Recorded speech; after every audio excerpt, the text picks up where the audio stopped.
process of introducing Sadhguru Jaggi Vasudev, who's been described in many different ways in my profession by people from my profession. We've called you a maverick, we've called you a monk on a motorcycle, we've called you a glamorous, flamboyant guru. But for your devotees, you are simply Sadhguru. And yet, Sadhguru, at a time when faith seems to be in collision with so many other questions that come up as a matter of individual liberty, I think this will make for a very interesting and important conversation for our time. So I would like to thank you for being part of this conversation. And let me start with the spiritual. And I hope what you say today is also addressed to the skeptics. I count myself among a skeptic who, if told that another human being possesses some sort of godly power, I would perhaps as the first instinct not believe it. But what I find interesting about what some of your sayings is captured by Arundhati Subramaniam in this book, is that you're actually saying that what we experience beyond our five senses, anything that we experience beyond the five senses can be called God, can be called power, or can be called yourself. So if God doesn't necessarily exist, why do we need gurus? Why do we need Sadhguru?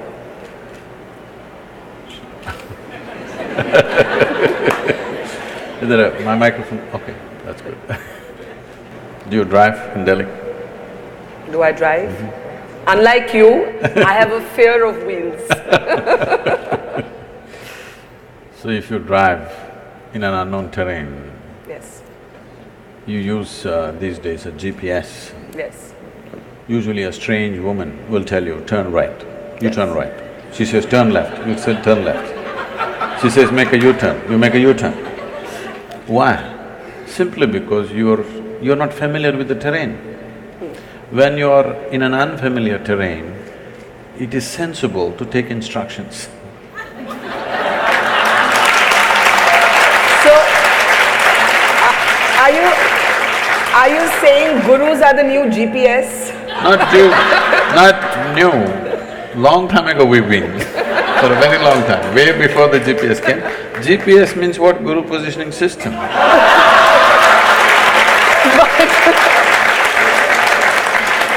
But you know, I have to say that while I don't drive, I've often sat in a car and heard that girl's voice on Google Maps, and often Google Maps does not give you the right advice. You can change it to your man's voice if you wish.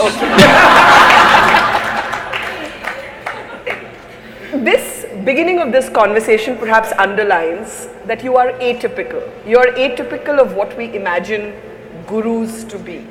We expect people who don't crack jokes. We expect people who don't have a zest for life. Somehow all of our spirituality has traditionally been centered around giving up, around abstinence of some kind, abstaining from pleasures, from denying creature comforts. Why do you believe that the material can coexist with the spiritual? It's not that I believe, it's only because you have a body, which is your physicality. You have a life within. If you did not have a body, if you're disembodied, I'm not going to talk to you. Yes. Because with disembodied beings, you don't have conversations, okay? I know people… People do talk to ghosts. People are trying to do that these days. Yes. Because they're not in talking terms with the living, they choose the dead. Because you can make the dead speak whatever you want. The living will speak what they want. It's a big problem. It's a very serious problem in a conversation, because I will say what I want to say.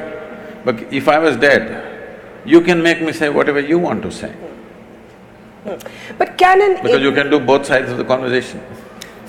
But if your philosophy, or you hate the word philosophy, I know, if your technology of inner engineering, and we'll talk more about that in just a moment, is available to all of us to, in a sense, find strength within ourselves, Sadhguru, then does that mean that the atheist and the agnostic and the skeptic can also embrace spirituality? Is inner engineering only for those who believe, or is it for anyone who asks questions?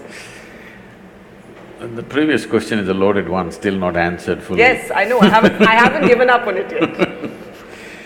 Coming to this, See, you're putting atheists and agnostics and skeptics together. It's a wrong classification. Atheists and theists are together, they're one kind. Because they both have certainty. Both believe something that they do not know. Both are not sincere enough to admit that they do not know. Yes. This is the biggest problem.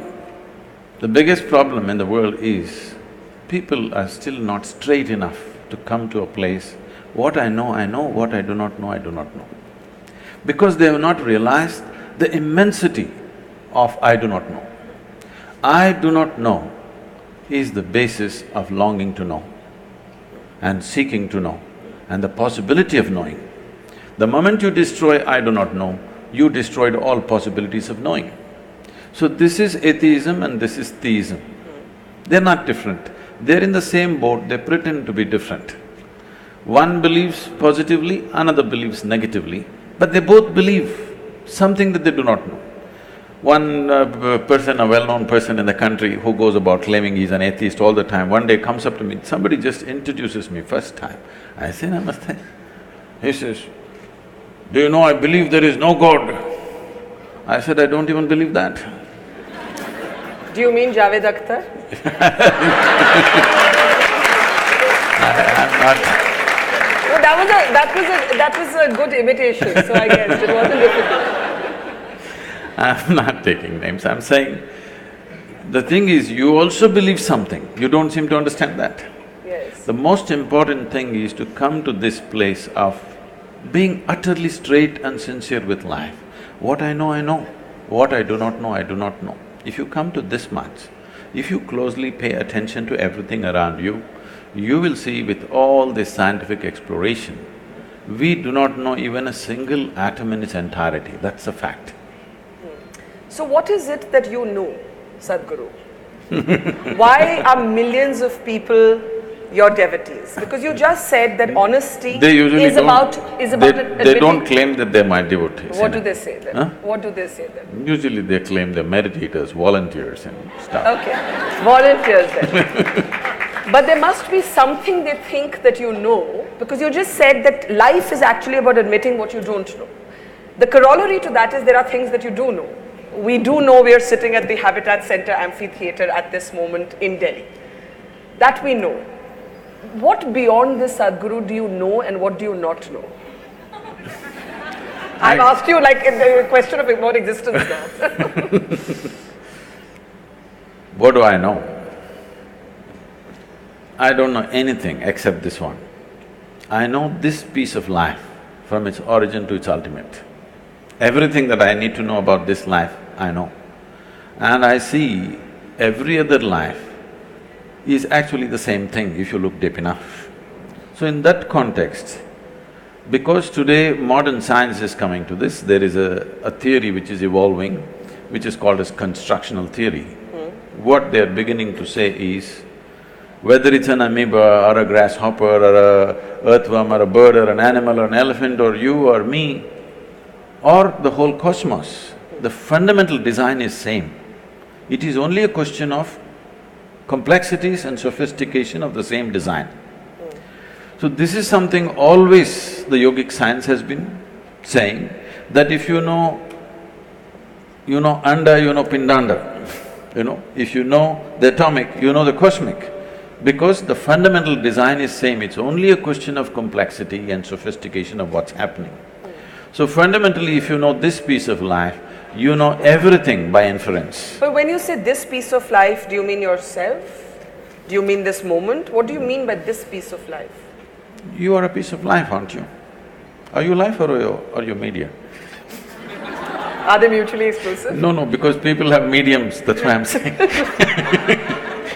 I would hope I'm a flesh and blood person, unless somebody knows better. Flesh and blood you gathered.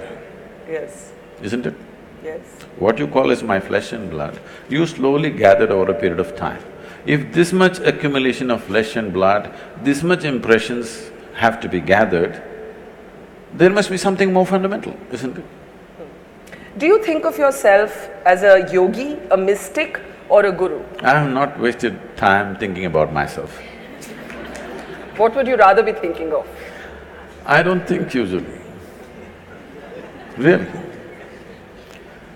For me, see this whole thing, because of the type of very mediocre education that's being delivered today, we have raised thought to heaven, unfortunately. Thought is a simple thing. I know this is against everything that you believe in, because you're also a believer. No. Believer in thought. Yeah, I Yes. believe in being able to ask questions. That's what I Yes. do for a living. Oh. So I must believe that it is possible to ask questions. You ask questions for a living. My life is full of questions. Now the thing is, what you call as thought is coming from the limited data that you have gathered from the experience of your life. Every person is the same thing.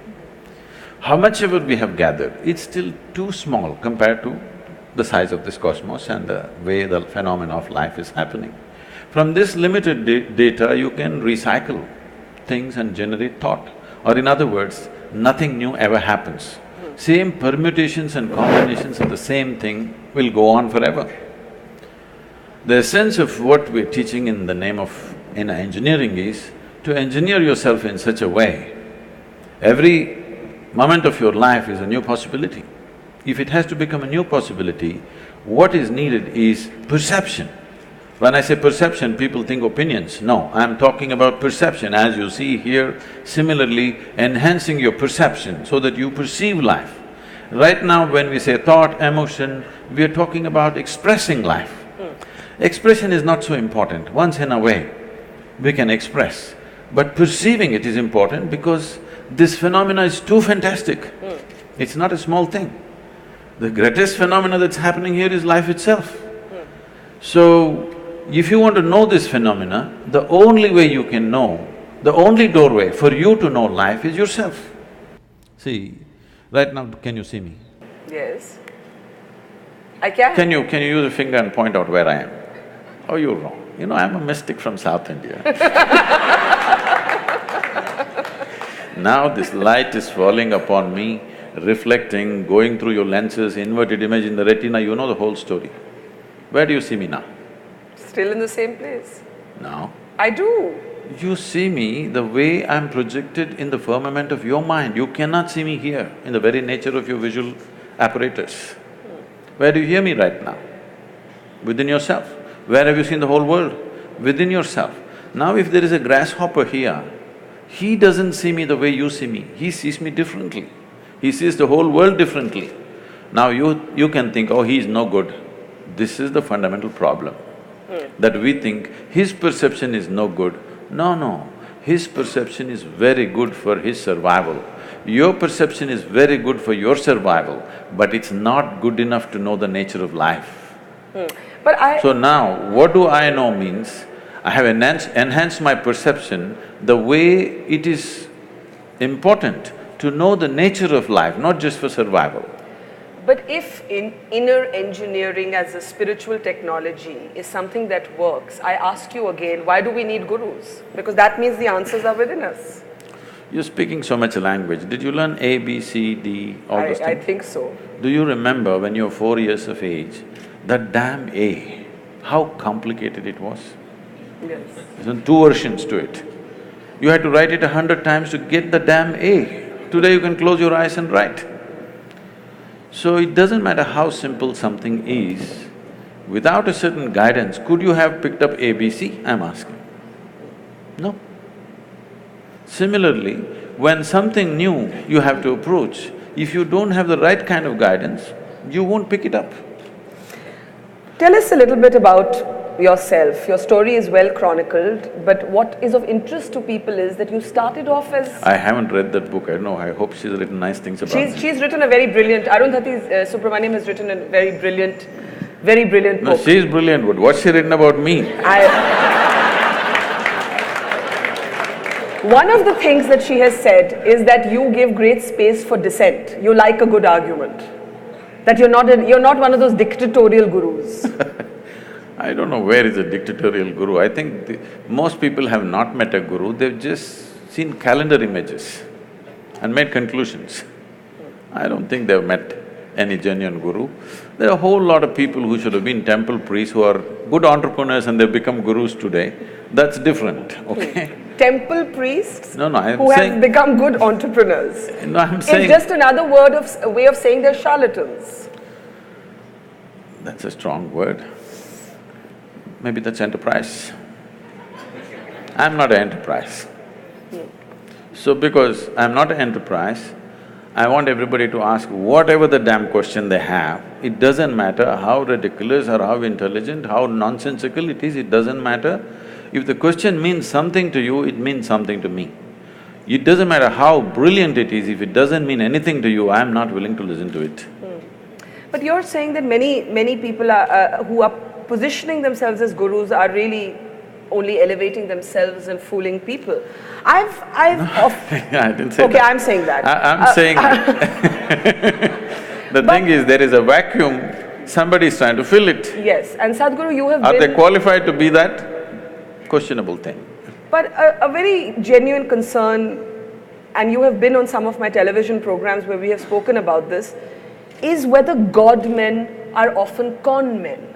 And how does this lady here know the difference between who's a God man and who's a con man, and is a human being capable of being a God man? Do you think of yourself as a God man?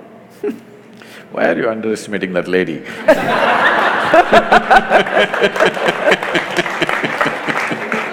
Okay, let it be my question. How do I spot the difference between a God man and a con man if I don't even believe that humans can be godly? I think humans can be brave and wonderful and inspiring, but I don't think that they have magical powers. See, did you ever see God having magical powers? No, I've never seen God. No, then why are you saying he must have magical powers? So first of all, this God-man is essentially a media-coined word. Nobody claims that he's a God-man, okay? Some are goddamn men, that's different. I don't think anybody has personally claimed I'm a God-man. I have not met anybody like that. Now, that's another kind of profession, putting labels on everybody, you know. Leaving that alone, what is it? This is a culture, you must understand, this is unfortunately all mixed up today. This is a godless culture, you must understand this. There has never been an idea of a god in this culture. Only in competition with what came from outside, because we saw they could rule us, they were dominant, and we thought we have to imitate their ways, we also started making it up to some extent, not successfully though. Yes, but we know the technology of God-making. When I say technology, we're using the English word God, but that word doesn't exist in India. Here we call them devas. What a deva means is… See, today media is projecting Tendulkar as a cricketing god. It's very appropriate to this culture, because if somebody excels beyond a certain level in any field, he may be a sports person, he may be a warrior, he may be an artist, he may be anything. If he excels beyond what normally average human beings think is possible for them, he goes, they recognized him as a deva and he is worth looking up to because he becomes a guiding light for them. That'll anyway happen, whether you like it, you believe it, you don't believe it, in every field, somebody rises, he becomes the light for the rest of the people. Yes. So similarly in the inner spaces, when I say the inner spaces, the quality of your life is not determined by what kind of house you live in, what clothes you wear, what car you parked outside, what things jing-bang happening around you, no. This moment, how joyful, peaceful, blissed out you are within yourself. Now if I sit here, we are sitting here in the same space, breathing the same air, probably we ate the same kind of food. I don't know what you eat. But if I sit here now with my eyes closed, the way I am within myself, I will not exchange this for anything in the universe. Now, when people see, no matter… the number of things I'm managing is insane. Everybody thinks, Sadhguru, is it possible? You must go crazy someday. All volunteers, over 3 million volunteers, enterprises, businesses, okay, projects, mega projects on the street, all kinds of activity going on around the globe. If anybody has to go nuts, it's me, okay? Because all run by volunteers. Run by volunteers means nobody is trained for the job and you can't fire them for inefficiency because they're volunteers, all right? And anytime, they come in anytime and do great things, anytime they'll walk away, all right? And nothing should collapse. Till now, I must tell you this, as we are sitting here, this day, probably little over 300 and odd programs, inner engineering programs are happening in the world. Never in the last 33 years, one program has been abandoned or has failed.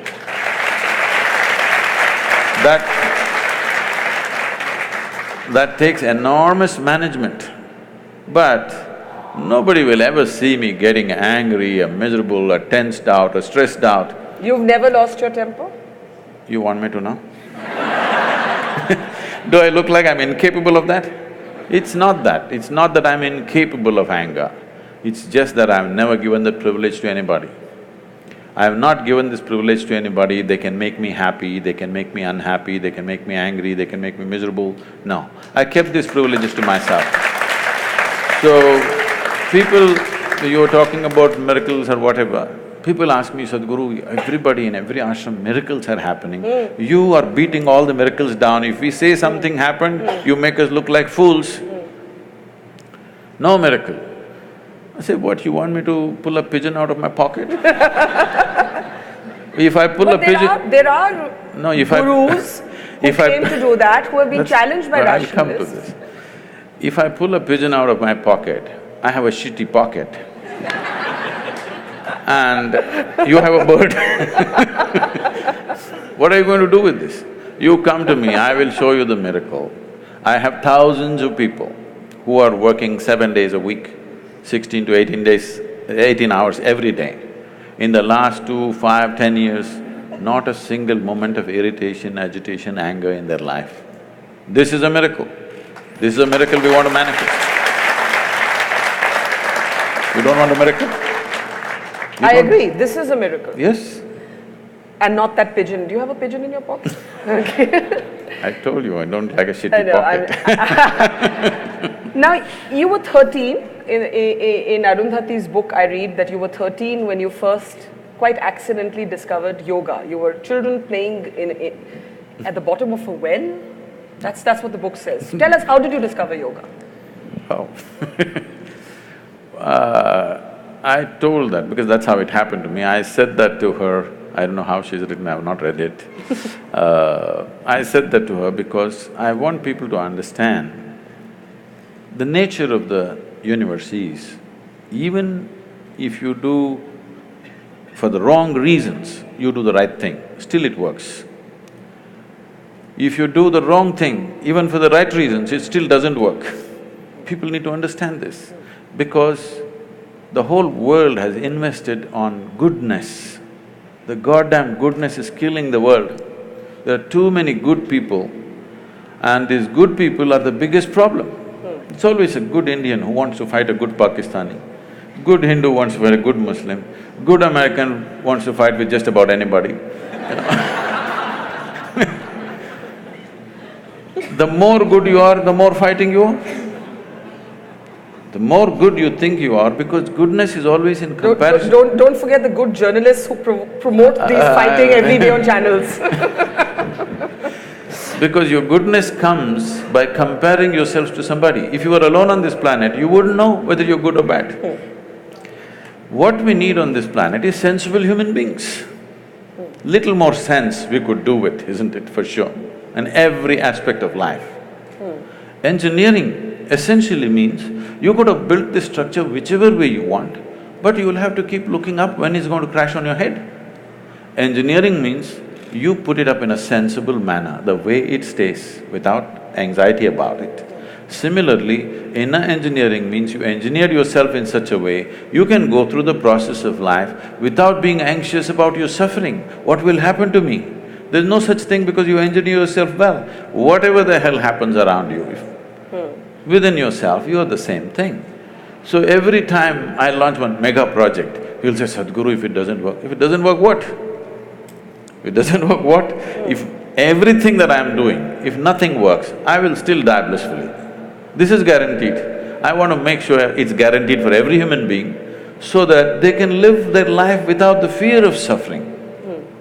Right now, instead of seeing how suffering should go, people are busy romanticizing suffering. The moment you romanticize suffering, it's very clear, you are not interested in human well-being. You like drama.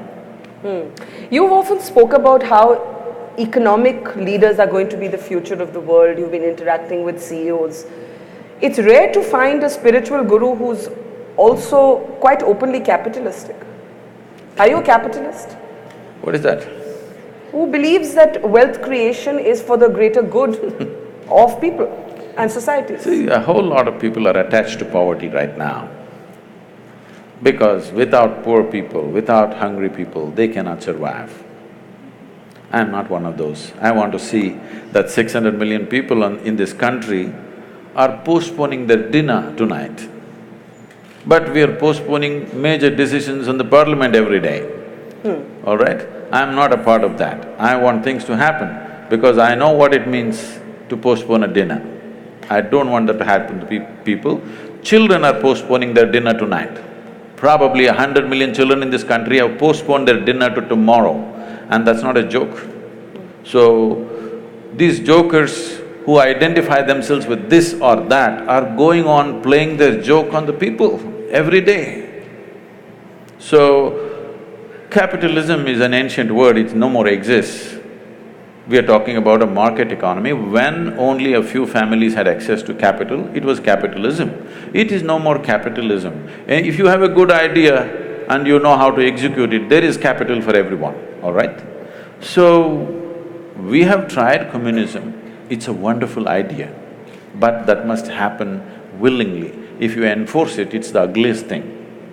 We have seen it, we have seen a major demo on the planet, most ugly things happen, you try to enforce it. Karl Marx might have known a lot about economy. When I was 15, I was all gung-ho about Engels and Karl Marx and stuff. But he did not understand human nature. I realized that when I was 13, 14, I was all fired up, reading up all the communist literature from Russia. But by the time I was 16, I realized these people don't understand what is human aspiration.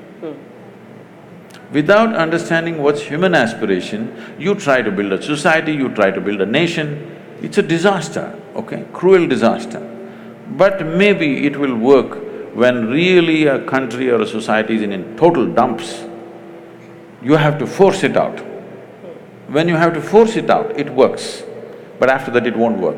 In a way, if you come to the ashram, nearly 4,000 people are living in the ashram, well, you can say it's communist, but by willingness, it's not by, okay, I did so much, so I get so much, no.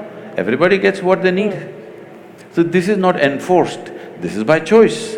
If by choice you're willing to share, how fantastic it is. But I have nothing, you have something, I want you to share, how ugly it is. What is it with Sadhguru and motorcycles? These days I'm on 4 wheels. But you haven't given up your love for bikes, or have you? It's just that when I started, trekking in the jungles when I was 10, 11, I would be gone. If I had 10 rupees in my pocket, I would organize my food and I'm gone with this little note in the house. I can imagine my parents, I always wished I shouldn't have a boy, ever. Girls can run away too on bikes. They run later. They don't run at 10, 11, okay? And they're on a pillion, they're usually pillion. And if they find a good rider, no problem. I'm saying, the thing was, it's not about the motorcycle or this or that, it is just that I was a cloud of million questions all the time. And wherever I looked, nobody had a sensible answer. Everybody has standard answers that they've heard from somewhere. Nobody has a genuine experiential answer. So, there's a restlessness to explore just about anything. When I was 10, 11 years of age, I would be gone into the forest for 3, 4 days. Once food ran out and I couldn't survive there, I would come back. So, initially lot of excitement, but later on they kind of settled down, they knew I'll get back. So when I became 14, 15, I cycled across South India. Not because I'm a cycling enthusiast, not like today, wearing a helmet and suited, booted for cycling, no. Simply I cycled because cycling is little faster than walking. The moment I became 17, I still didn't have a license, but I found a motor to my cycle, which became a motorcycle. So that because it went little faster. It supported my restlessness to know something, I didn't even know what the hell it is. I didn't know what I was looking for, but I had questions about anything I looked at. Everything in the universe looked like a question mark to me. But the question about the motorcycle is really to ask whether the motorcycle, the Land Rover or Land Cruiser, which one is it now? Land Rover, Land Cruiser, I'm not sure. But whatever, the four wheels, the helicopter. I think you once said somewhere that that whether if it moves on land, water or air, I like it. This is not… One thing is I like anything that works, and machines work. Yeah. The more efficiently work, the better they are. And why it's important is, after all, what is the quality of an individual human being? How smoothly and how efficiently your body, mind and everything functions is the quality of a human being, isn't it? So machines always excited me, whether it's a bicycle or motorcycle or because of, lack of the necessary, probably the fitness that I was at that time. I crisscrossed India on the motorcycle. Today it would be hard, so you get into something little more comfortable. But while that makes you a very interesting character to observe, did you ever worry that you'd be labelled or dubbed a rich person's guru? This is the Sadhguru who flies his own planes, who likes his BMW, who likes his game of golf, who likes having a little frisbee match on the greens. Let's come to that. See, the thing is, I wouldn't mind. I even sometimes I ride a bullock cart. Nobody reports that. I love to handle the bulls and I still drive them sometimes. But now I want to have a conversation with you. This afternoon till 2 o'clock, I was in Jodhpur. Yes. I could have come by bullock cart or a camel cart. You had to wait for 5 days. I came on time, you must appreciate that. So it's about efficiency is what you're saying? Yes. So I personally learned to fly a helicopter, where I don't have the time for these things, but I somehow fit in this and learned because 70% of our work is in rural India. I thought this little helicopter I could set the place on fire because I'm half the time stuck, half my life I'm on the road stuck in some traffic, driving myself, all the time behind huge… Everywhere, there's no place in the country where there's no traffic jams. Believe me, even in rural India there are traffic jams. So I thought a helicopter would really revolutionize our work. I picked up the thing, I got my license, FAA license, but in India it's so difficult to get the license because many of these rules were made before Wright brothers came. Well, according to some, the plane was also made before the Wright brothers came.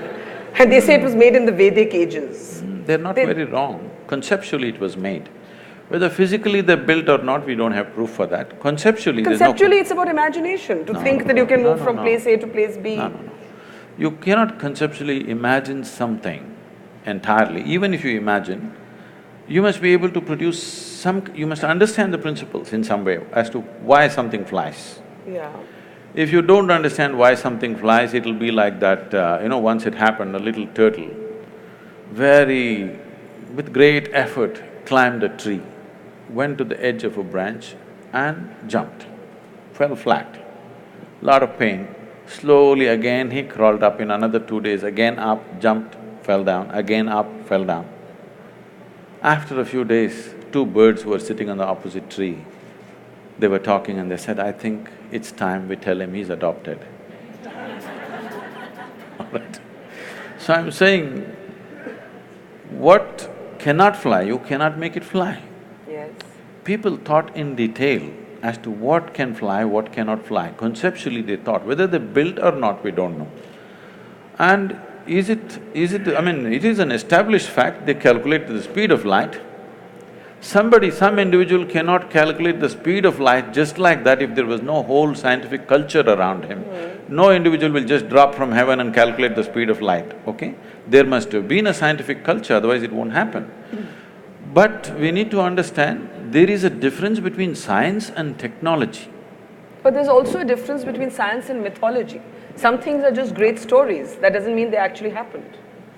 See, for example, there are images or there are sketches which probably somewhere between 3,000 to 4,000 years ago were made, where it clearly shows a turtle and a round planet sitting on it and going around. Turtle is the best example, best analogy for a planetary movement, because a turtle cannot accelerate.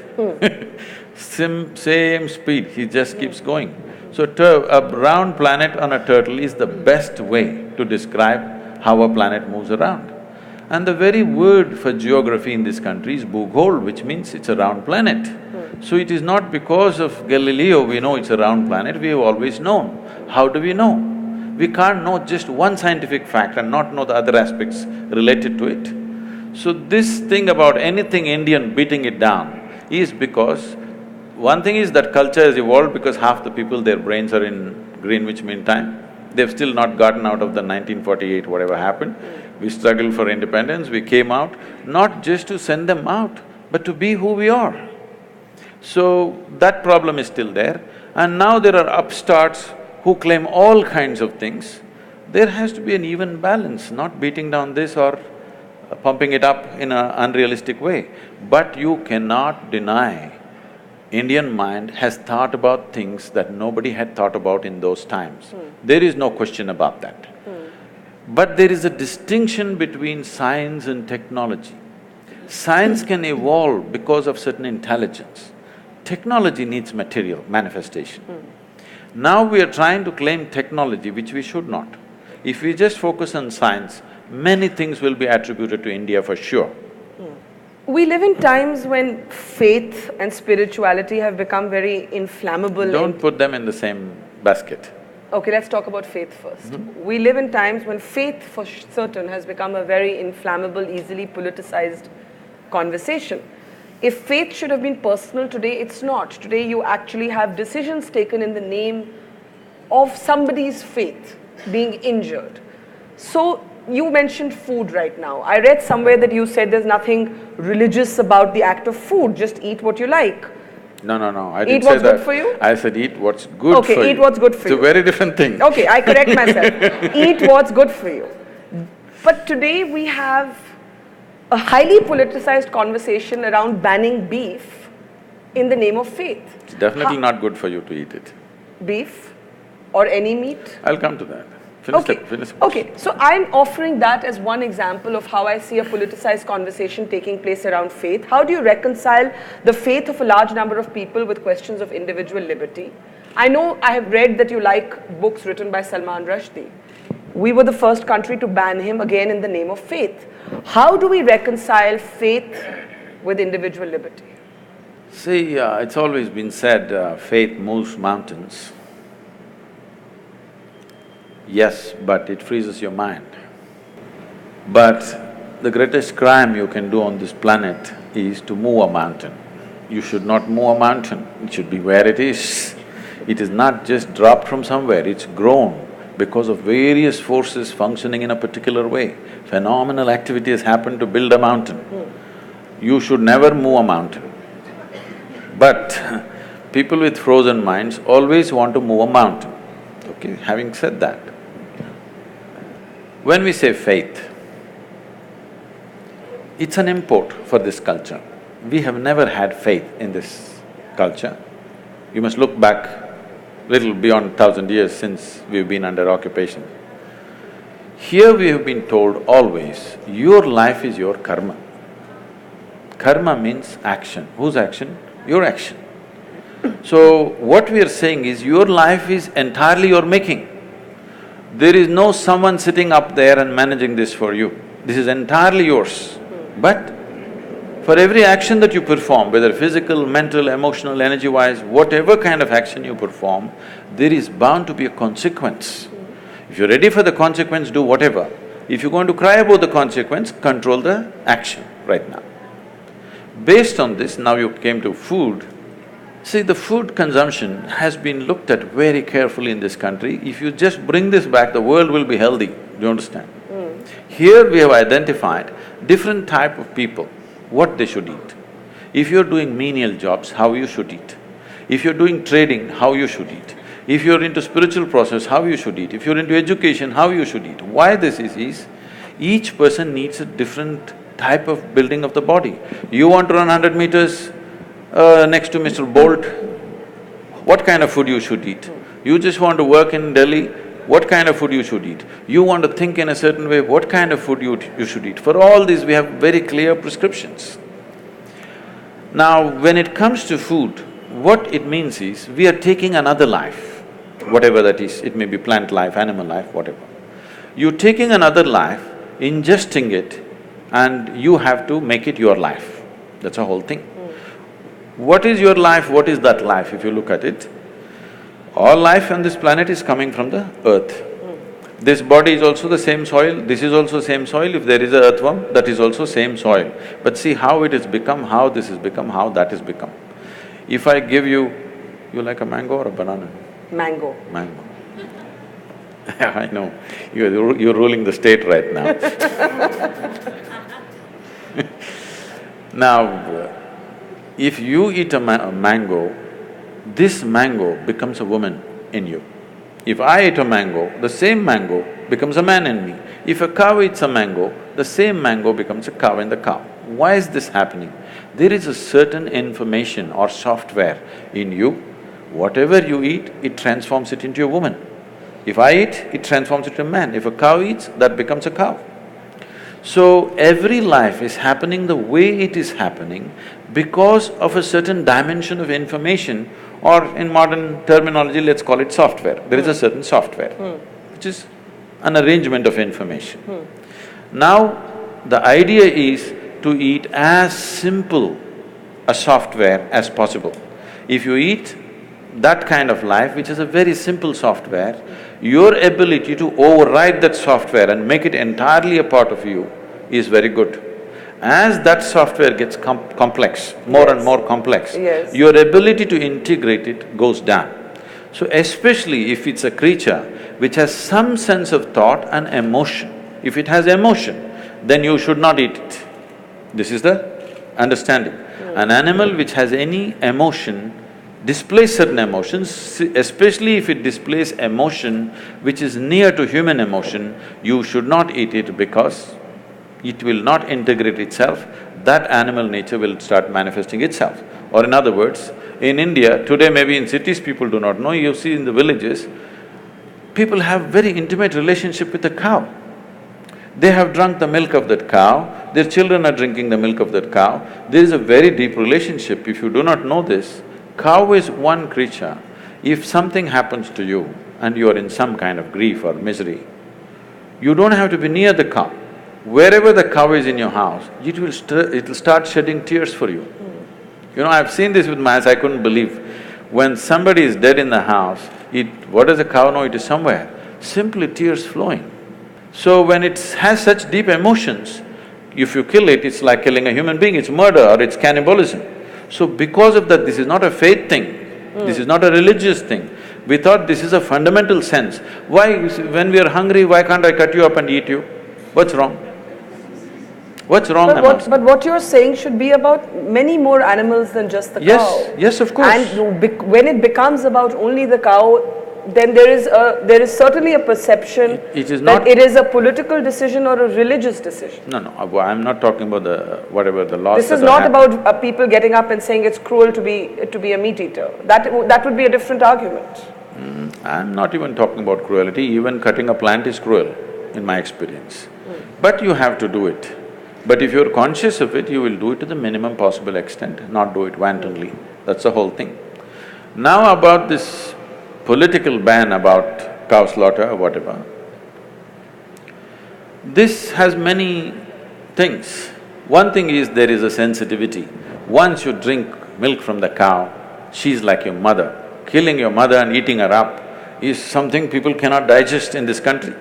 Still 80% of the people belong to that category and they're hugely… there's a huge emotion, such an emotion which because they've always been made to be docile in a certain way, they have not violently reacted to it.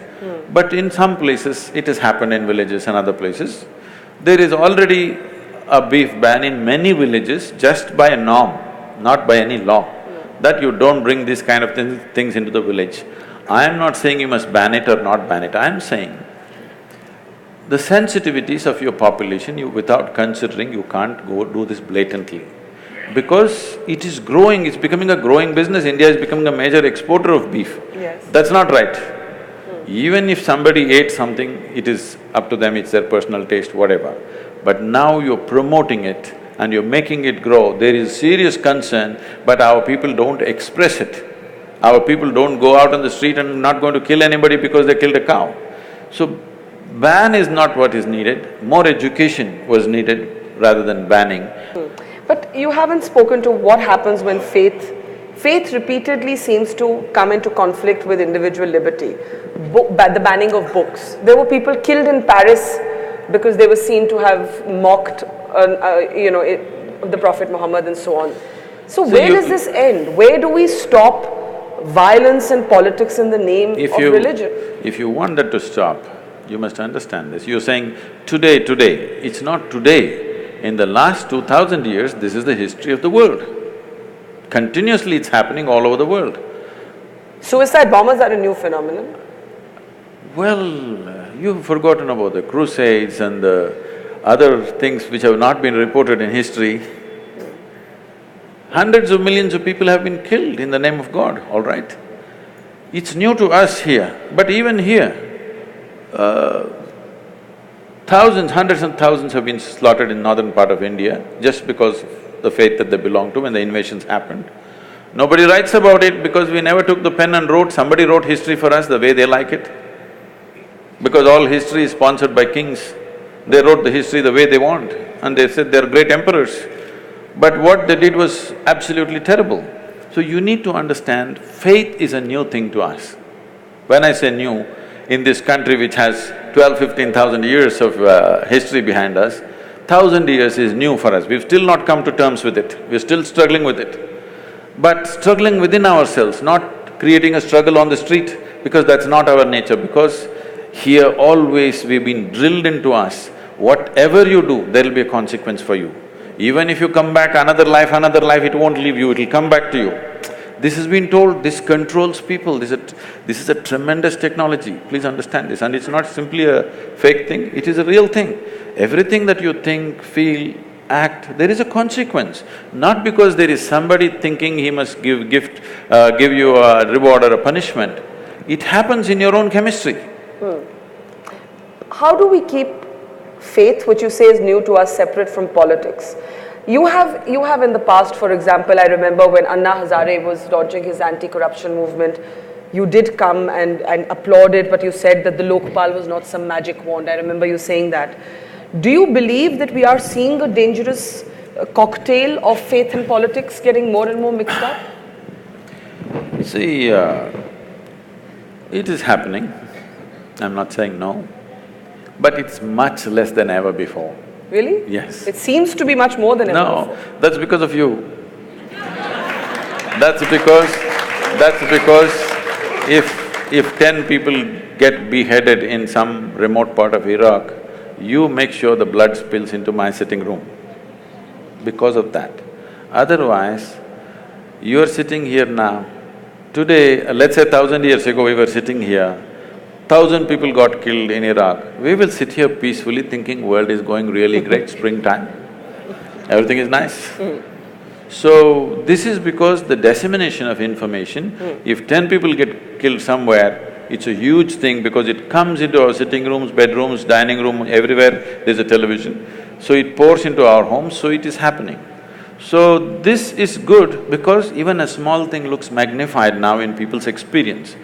But this has been happening always, it's happening at its lowest level now. Here and there it spurts up, which need to be controlled for sure.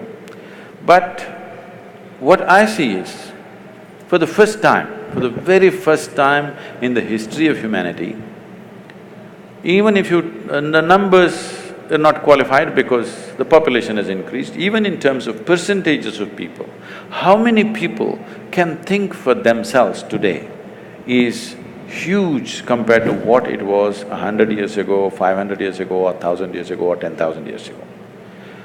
All these centuries, there would be one man in the village who thinks for you, who reads for you, who writes for you.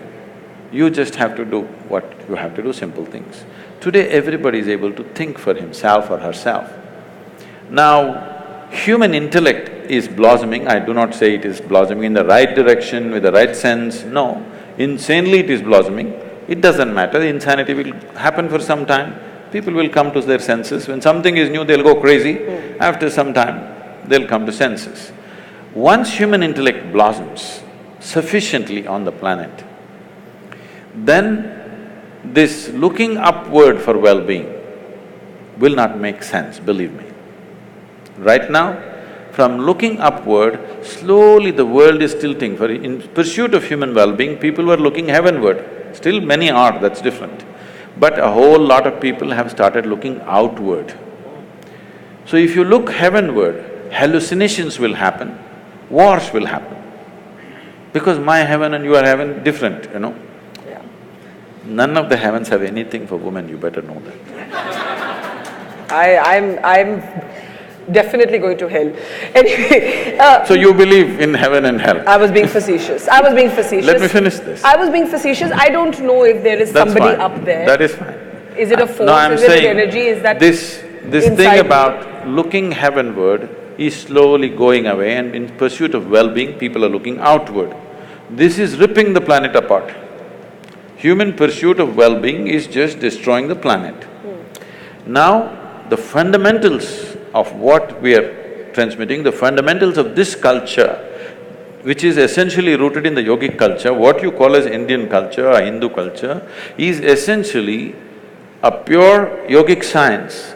In the form of culture, it finds many colors and distortions, which is what you are seeing as a Hindu culture or Indian culture, whatever you want to call it. But they're not interchangeable terms. Why? Because we're a multi-religious country with many different cultures. I want you to understand, the word Hindu does not signify a religion. You ask them, do they worship one god if they're Hindus? In the same family, they're worshipping 25 gods. They don't know which is the god, so they're making sure worship everything just in case something will hit, okay?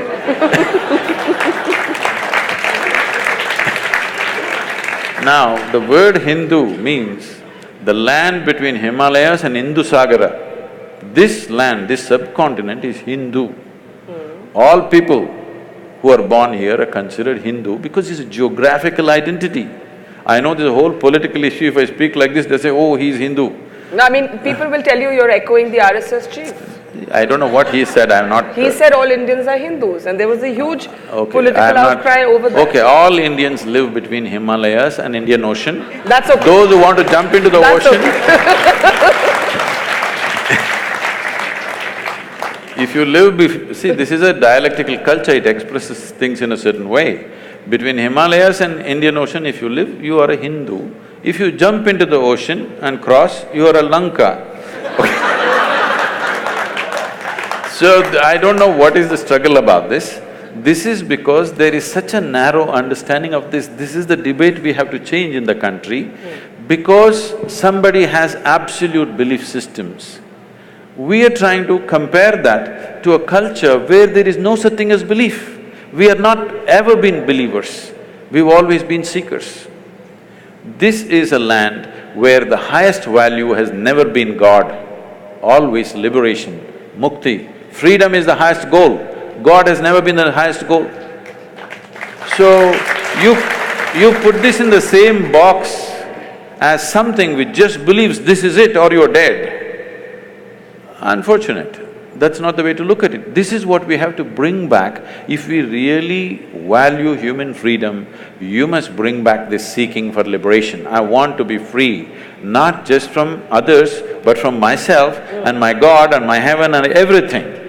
Because God has never been the goal in this culture. God is just another tool. When I use the word tool for a God, people get very hurt. They say, Sadhguru, don't say that, it hurts us. So that's okay. You come to the ashram, I'll give you some plumbing job, all right? That'll hurt more. No. No spanner, no winch, nothing. Use your fingers, nails, teeth, whatever. 3 days later, nails will be gone, half the teeth will be gone. Then I will give you a spanner. Will you worship the spanner or no? We are who we are. As human beings, we are who we are only because of our ability to use a tool. Otherwise, you are not even good as a dog. You can't even fight a dog, isn't it? So you're against organized religion? Quite clearly, if God is just a tool and faith is not the same as spirituality. I'm not saying I'm against this or that. All I'm saying is, I want human beings to come to this much. If you know something, you know it. If you don't know something, you don't know it. Everything that you do not know, you believe. This is a dangerous thing. Now, the fight on the planet is not between good and evil, this and that, no. One man's belief versus another man's belief. I'm saying, why the hell do you believe anything? Because you're essentially not straight enough to admit, I really don't know. I don't know people can't fight. I don't know, you don't know, can we fight? I know is a fight. I do not know is never a fight. I do not know is a way of seeking. If we do not establish this seeking in every human being, that every human being is longing to know, whether outside or inside, whatever, you are… because this is the nature of human intelligence, it can't sit quiet. It can only sit quiet if you freeze it with belief system. If you seal it with belief system, it can sit quiet. Otherwise, the very nature of this intelligence is it wants to know. Okay, we're almost at the end, so I think I'm going to take a few questions, just 2-3 minutes of questions. Seeing lots of hands go up. The lady behind you, yes, please. Sadhguru, in one of your videos, you say that the problem with the world is that most people lack the intensity. Most people lack the necessary intensity. And then you say the way is dhyana. So intensity is more associated to fierceness in personality and dhyana is more associated to calmness. So they are somehow counterintuitive. Can you elaborate a little? People think peace means rest in peace. Because their idea of peace is death. Peace can be very intense. Peace can be tremendously intense because peace means the reverberations of life have become subtle and intense. Action means reverberations of life are not so subtle, it is at a certain level. So peace happens not because… peace may happen if somebody is dead, but to be alive and peaceful means you need to be highly intense state of energy, otherwise you can't be peaceful. The reason why most people who don't have any problems as such, after all, they're trying to earn a living, reproduce and bring up their children and die one day, just for that they're freaking, simply because of a lack of intensity. Because life is happening at a low ebb, naturally everything is a problem. If it rises a little bit, suddenly you have a little clearer view of everything. For this, you need a higher intensity of energy within you. And the yogic system is essentially focused towards that. Dhyana does not mean… no. Okay, let's take the next question. Right here in the front row, yeah. What I get from Isha's philosophy, if I may say there is that you need to see internally, in your interiority. You need to fix it internally before fixing your external situations. But is it also not right? Is it also not very important to do the right thing externally?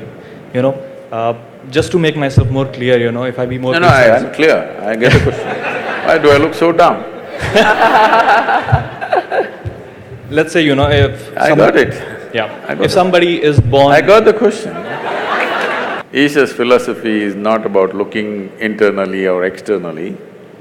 It is just that if you're looking for mangoes, you look up the tree, you don't dig the earth, all right? But if you're looking how to plant a mango tree, then you dig the earth. You're looking for mangoes, if you dig the earth, will you find it, I'm asking? So if you're inner things, you must look inward, outer things, you must look outward. There is no such philosophy, look out or look in. Wherever the damn thing is, look there. It's like, Shankaran Pillai went for a job interview and they asked him, which is further, Mumbai or moon? He thought profoundly and then said, Mumbai. They said, how do you say this? He said, I can see the moon, I can't see Mumbai. Okay, last question, yeah. Namaskaram, Sadhguru. I just want to ask… Hold the mic closer to you. I just want to ask you that everybody's perception of good and bad is different. And what do you think if we start manifesting our own good and bad, what will be the state of the society? Maybe you won't have power tonight. I think I already made this clear. The biggest problem with the world is there are too many good people, not enough sensible people. Yeah. Sense is life-specific, okay? Goodness need not be life-oriented. Goodness may be going to heaven. And the moment I want you to understand this dangerous concept, people don't address this. The moment you believe, suppose I believe there is heaven and it's a beautiful place and you can live in the company of gods, should I send you there today or no? If I really care for you, I'm saying. Yes? If I really care for you and if I believe there's a great place, should I send you there or not? This is a dangerous thing, do you understand? If you stretch it to its logical end, it's a really dangerous thing. The moment I believe there is a fantastic place up there, I really love you and I want you to go there, Yes. Okay, let me just end by asking you something that we haven't spoken about and then I'll hand it over to Chiki. You said you love machines. I didn't say I love them.